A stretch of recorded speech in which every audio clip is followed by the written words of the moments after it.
ہر انسان سوچتا ہے موت کب آئے گی، کیسے آئے گی اور کیا ہوگا اس لمحے میں۔ کچھ لوگ ایسے بھی تھے جن کے پاس موت خود چل کر آئی اور ان کا ریئیکشن انسان کو ہلا دیتا ہے۔ وہ فرشتہ جسے دنیا ملک الموت کے نام سے جانتی ہے، اس کا کام صرف ایک ہے، روحوں کو قبض کرنا۔ لیکن کیا آپ جانتے ہیں کہ ایک مرتبہ جب وہ ایک نبی کے پاس گیا تو کیا ہوا؟ ملک الموت اللہ کا حکم لے کر حضرت موسیٰ علیہ السلام کے پاس جاتے ہیں۔ حضرت موسیٰ علیہ السلام ان سے پوچھتے ہیں کہ تم کون ہو؟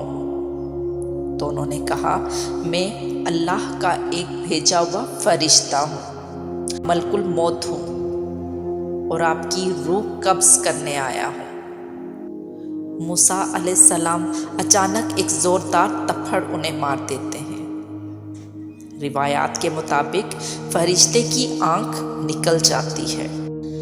وہ فرشتہ واپس اللہ تعالیٰ کے پاس جاتا ہے اور اللہ سے عرض کرتا ہے، ہے اللہ، آپ نے مجھے کس شخص کے پاس بھیجا ہے جو مرنا ہی نہیں چاہتا؟ تو اللہ تعالیٰ فرماتے ہیں کہ جاؤ اور اسے کہو کہ ایک بکری پر اپنا ہاتھ رکھے، اس کے ہاتھ کے نیچے جتنے بال آئیں گے وہ اتنے سال اور زندہ رہ سکتا ہے۔ جب موسیٰ علیہ السلام کو پتہ چلتا ہے تو وہ کہتے ہیں، اور پھر اس کے بعد کیا ہوگا؟ تو انہوں نے کہا کہ پھر وہی موت ہے۔ تو انہوں نے کہا، جب مرنا ہی ہے تو پھر ابھی کیوں نہیں؟ یہاں ایک سوال پیدا ہوتا ہے، کیا کوئی موت سے بچ سکتا ہے؟ جواب ہمیں دوسرے واقعے سے ملتا ہے۔ حضرت سلیمان علیہ السلام کے دربار میں ایک شخص بیٹھا ہوا تھا۔ اچانک اس کی نظر ایک فرشتے پر پڑتی ہے۔ وہ فرشتہ اسے گھور رہا تھا، بار بار گہری نظر سے۔ وہ شخص گھبرا گیا، اس کا رنگ اڑ گیا۔ اس نے فوراً حضرت سلیمان علیہ السلام سے کہا، ہے اللہ کے نبی، یہ کون ہے جو مجھے اس طرح دیکھ رہا ہے؟ حضرت سلیمان علیہ السلام نے فرمایا، یہ ملک الموت تھے۔ یہ سنتے ہی اس آدمی کے ہوش اڑ گئے۔ وہ بولا، مجھے یہاں سے دور بھیج دیں، بہت دور، ہند کی طرف۔ حضرت سلیمان علیہ السلام نے ہوا کو حکم دیا اور وہ شخص پل بھر میں ہند پہنچ گیا۔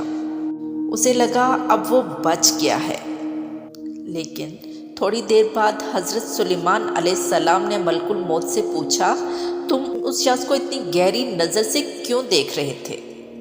فرشتہ بولا، مجھے حیرانی تھی کیونکہ مجھے حکم ملا تھا کہ اس کی روح ہند میں قبض کرنی ہے، لیکن یہ یہاں آپ کے پاس بیٹھا تھا۔ پھر اس کی روح وہیں قبض ہوتی ہے جس کی طرف وہ بھاگ کر گیا تھا۔ لیکن کہانی یہیں ختم نہیں ہوتی۔ حضرت سلیمان علیہ السلام خود ایک دن اپنے عصا پر ٹیک لگائے کھڑے تھے اور اسی حالت میں ملک الموت آیا اور ان کی روح قبض کر لی۔ کسی کو پتہ تک نہ چلا۔ جنات کام کرتے رہے اور سمجھتے رہے کہ وہ زندہ ہیں، یہاں تک کہ ایک دیمک نے عصا کھا لیا اور جیسے ہی وہ گرے حقیقت سامنے آ گئی۔ ایک آدمی جو موت سے بھاگنا چاہتا تھا، وہ اسی جگہ پہنچ گیا جہاں اس کی موت لکھی گئی تھی، اور ایک نبی جس کے پاس جنات کی طاقت تھی، انہیں بھی موت نے خاموشی سے لے لیا۔ موت سے نہ کوئی بھاگ سکتا ہے، نہ اسے روک سکتا ہے۔ وہ آتی ہے بالکل اسی وقت اور اسی جگہ جہاں اللہ نے لکھا ہوا ہوتا ہے۔ سوچئے، اگر آج ملک الموت آپ کو دیکھ رہا ہو تو کیا آپ تیار ہیں؟ یا اللہ، ہمیں ایمان والی موت عطا فرما اور مرنے سے پہلے آخرت کی تیاری نصیب فرما، آمین۔